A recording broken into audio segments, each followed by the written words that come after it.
Hoje vamos trabalhar então a prática da semiologia nutricional em obesidade. Vamos revisar então o que é semiologia. Semiologia é o estudo dos sinais e dos sintomas. Sinais são alterações no metabolismo, no aspecto de uma pessoa, em sua conformação física que podem ser indicadoras de adoecimento e que podem ser percebidas ou medidas por um profissional da área da saúde. Diferente de sintomas, que são alterações que somente o paciente pode perceber. Exemplos de sinais: icterícia, febre, tosse, alopécia, que é a perda de cabelo. Então, são situações em que qualquer outra pessoa pode perceber que o paciente está apresentando. Os sintomas, por sua vez, é qualquer alteração da percepção normal de que uma pessoa tem do seu próprio corpo, do seu metabolismo, das suas sensações, podendo ou não consistir-se de um indício de doença. Sintomas são frequentemente confundidos com sinais, que são alterações percebidas ou medidas por outra pessoa, geralmente um profissional da saúde.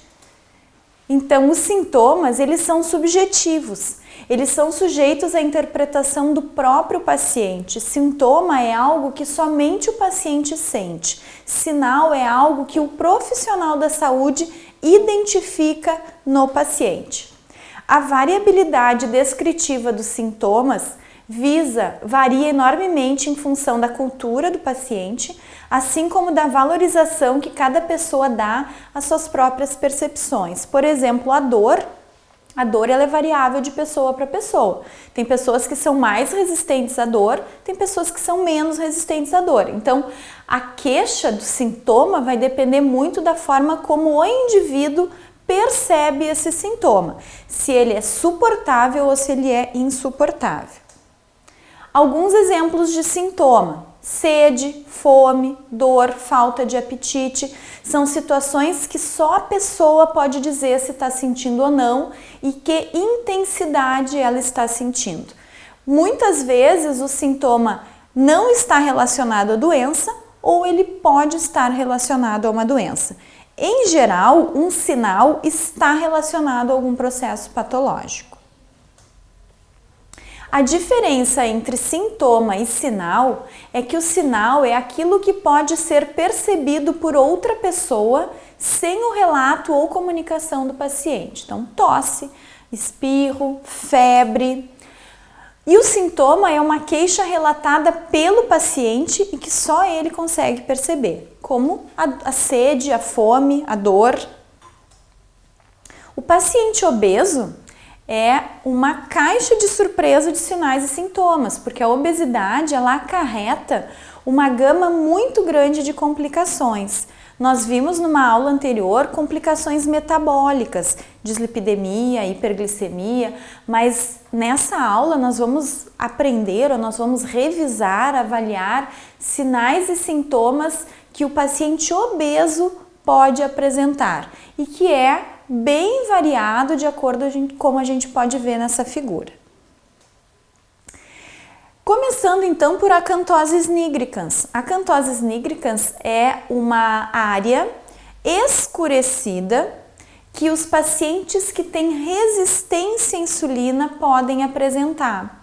Ela tem a ver com o estímulo da melanina pelo aumento da circulação de insulina. Então, o que nós vimos num outro módulo?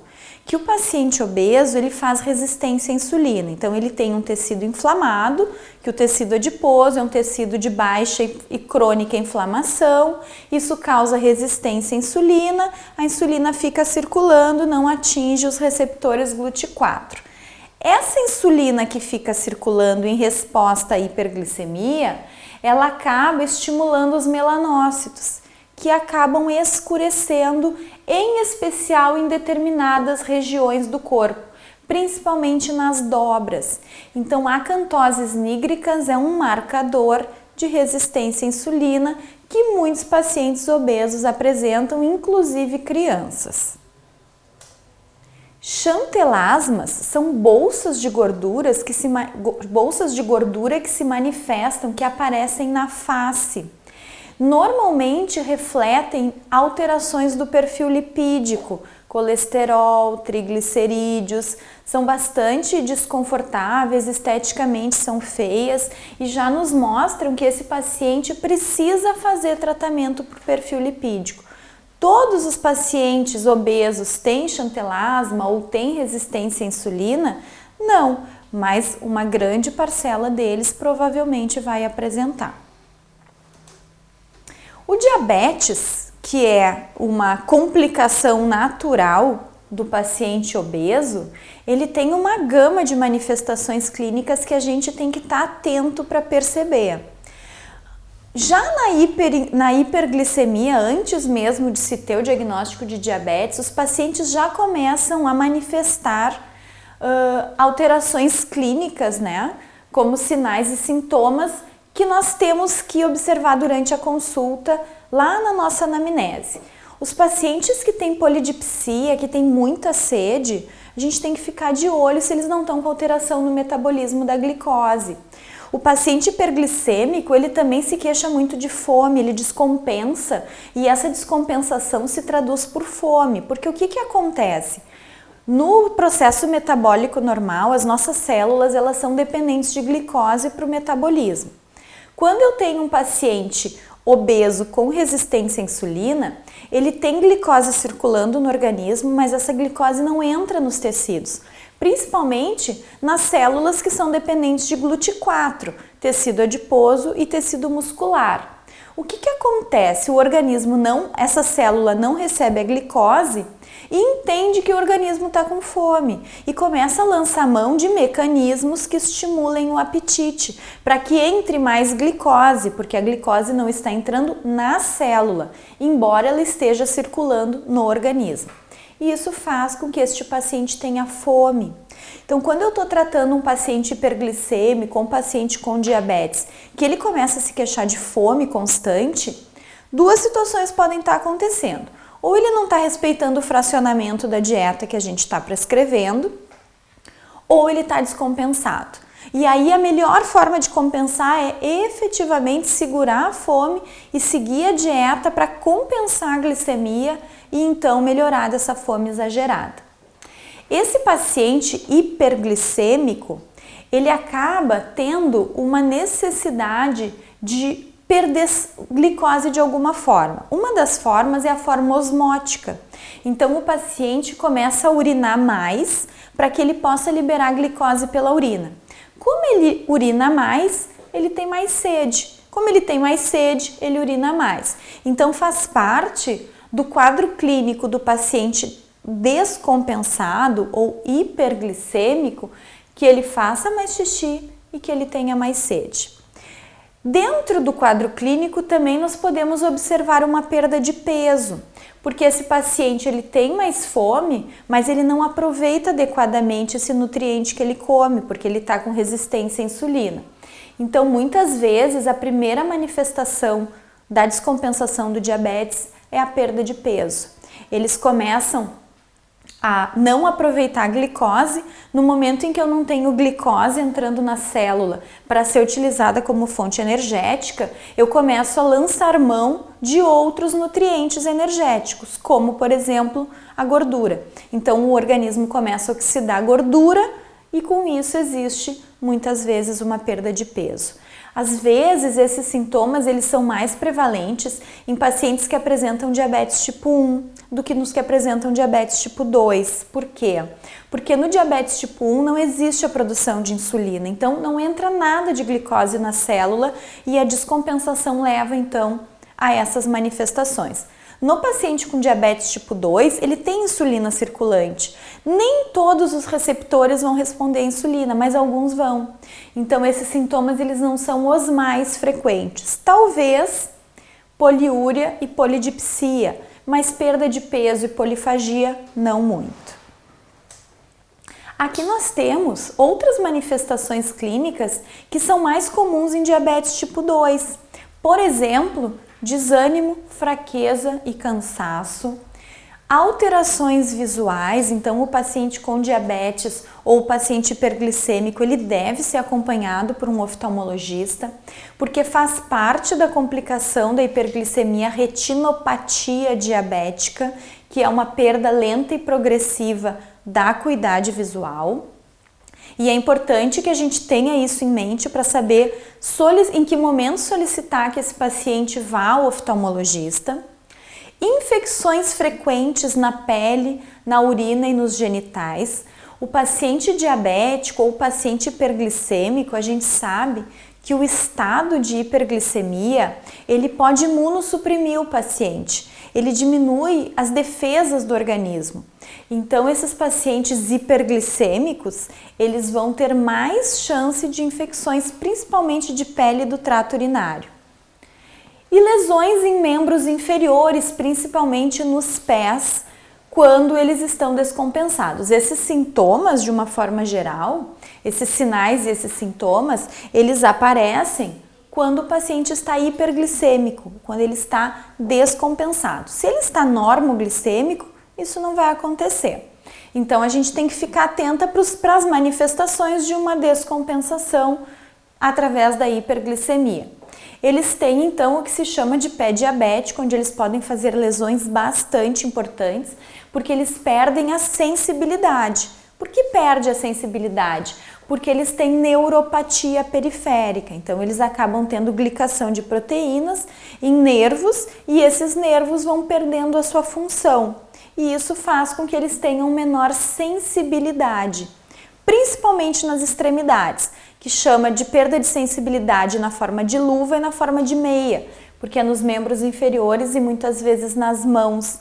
Esses pacientes, eles vão perdendo o tato e eles vão perdendo a sensibilidade nos pés.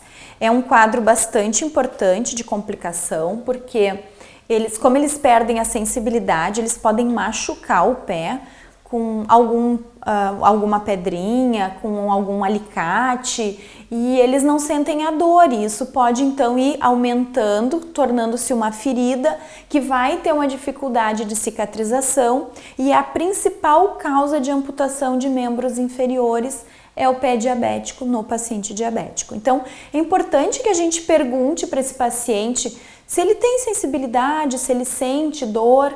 São manifestações que vão acontecer no diabetes.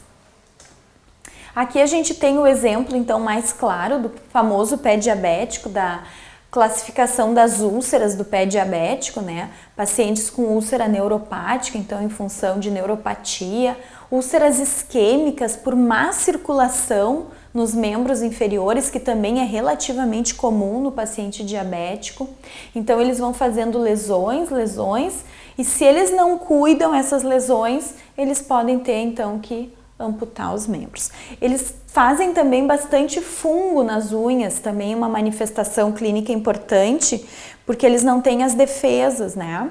Eles ficam imunossuprimidos quando eles estão hiperglicêmicos. Então, lá na consulta do paciente diabético, é importante que a gente dê uma olhada no pé, é importante que a gente dê uma olhada na perna, porque eles também perdem a sensibilidade nas pernas e muitas vezes eles se coçam e eles perdem a noção da força porque eles não estão sentindo, então eles machucam a pele e eles formam feridas. Essas feridas podem infeccionar também. Hipertensão arterial sistêmica, como a gente já tinha visto no módulo anterior, ela é uma doença extremamente importante e muitas vezes ela é silenciosa. Não necessariamente quem está hipertenso está sentindo alguma coisa, muitas vezes inclusive não sente nada. Mas quais são as manifestações que podem estar presentes junto com níveis elevados de hipertensão? Tontura pode acontecer, então o paciente hipertenso seria interessante se a gente questionasse se ele tem tonturas ocasionais, dor de cabeça, vermelhidão no rosto, cansaço e nervosismo ou agitação. Esses são sintomas e às vezes eles relatam uma pressão na nuca ou uma pressão na cabeça. São sintomas que podem estar relacionados a uma crise hipertensiva, mas não obrigatoriamente estejam.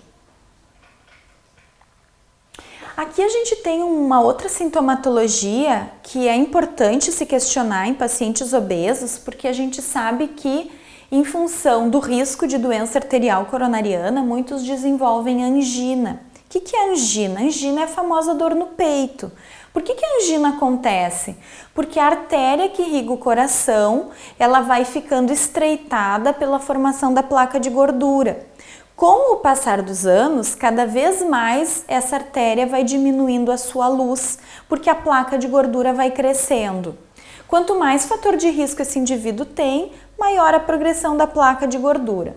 Tem um determinado momento que a quantidade de sangue, que é rico em oxigênio e nutrientes, não chega ao coração ou àquela região do coração que está sendo irrigada de forma adequada. E isso causa uma dor isquêmica, que é uma dor por falta de nutrientes e por falta de oxigênio. E esse paciente tem dor. Então a angina é uma dor secundária à aterosclerose, é uma doença cardiovascular.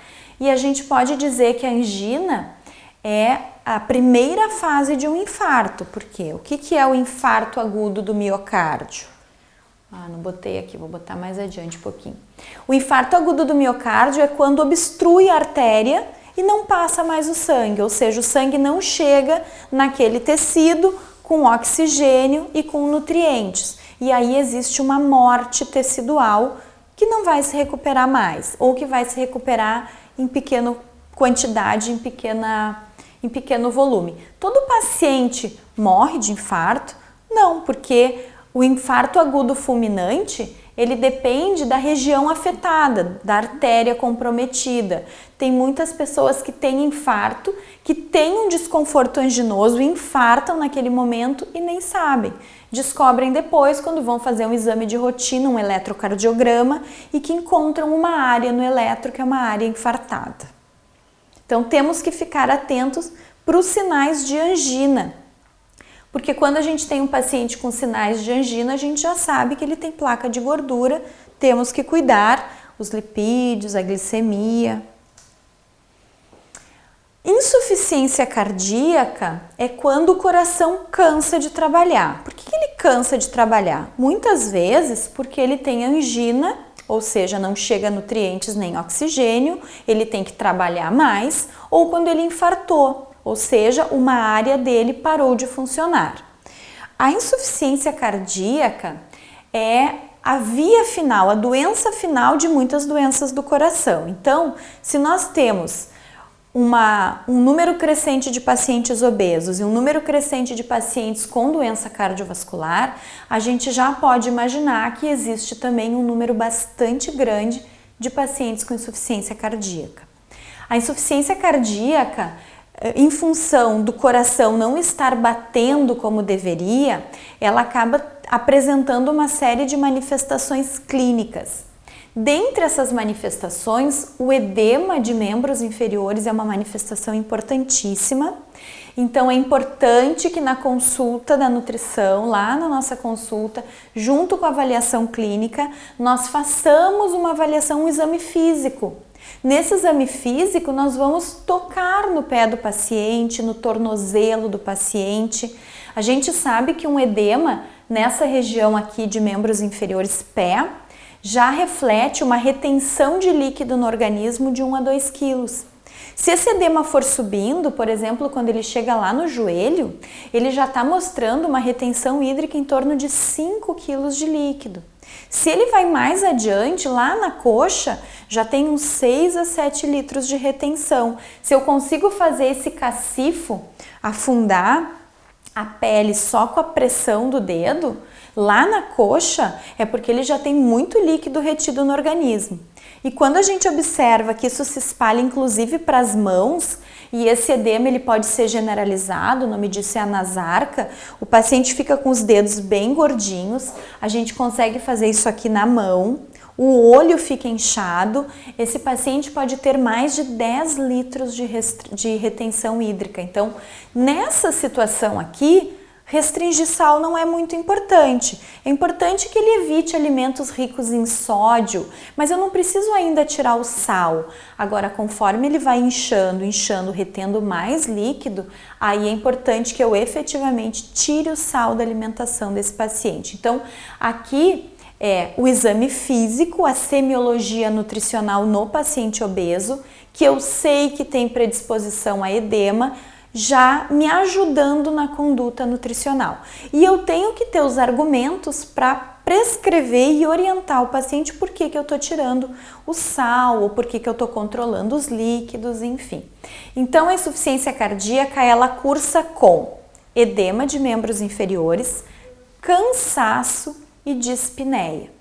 É muito importante que eu pergunte para esse paciente obeso se ele tem algum desses sintomas, se ele está fazendo tratamento para insuficiência cardíaca, se ele faz acompanhamento com um cardiologista, porque a insuficiência cardíaca ela tem tratamento, ela é uma doença crônica e progressiva, mas o paciente pode ficar compensado por bastante tempo e isso vai melhorar muito a qualidade de vida dele.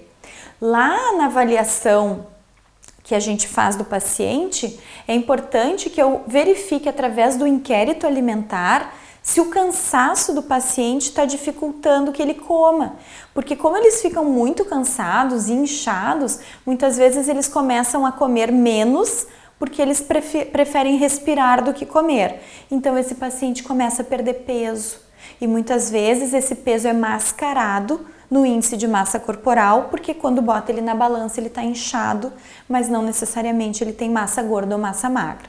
Então é extremamente importante que se valorize a presença do edema no paciente obeso. Hepatomegalia, como também já havíamos falado na aula anterior, a doença hepática gordurosa não alcoólica é uma realidade em pacientes obesos. Muitas vezes ela é assintomática e muitas vezes o fígado fica aumentado de volume, podendo ser palpado. Então, no exame físico, nós podemos e devemos tocar no abdômen do paciente, no tornozelo do paciente, buscando sinais de aumento, né? Ou da víscera ou de retenção hídrica, porque muitas vezes é o único sinal de hepatomegalia. É um abdômen, uma região torácica mais distendida por distensão, aumento do tamanho do fígado. Muitas vezes esse paciente também pode se queixar de náusea, de vômito e de desconforto abdominal em função da hepatomegalia. Uma outra manifestação que pode acontecer em pacientes com doença hepática gordurosa não alcoólica é ficar com as mãos avermelhadas. Então também pode se observar, é um vermelho mais vivo, não é como se fosse um sangue, é um vermelho, um rosa mais forte, mas que toda a palma da mão fica avermelhada. É um outro sintoma de doença hepática. Aqui, em relação às alterações gastrointestinais, é muito importante que a gente pesquise isso junto aos nossos pacientes obesos, porque é muito comum. Eles têm muito refluxo. O que é refluxo? É quando se tem um retorno do conteúdo ácido do estômago para o esôfago. E isso pode determinar, inclusive, esofagite.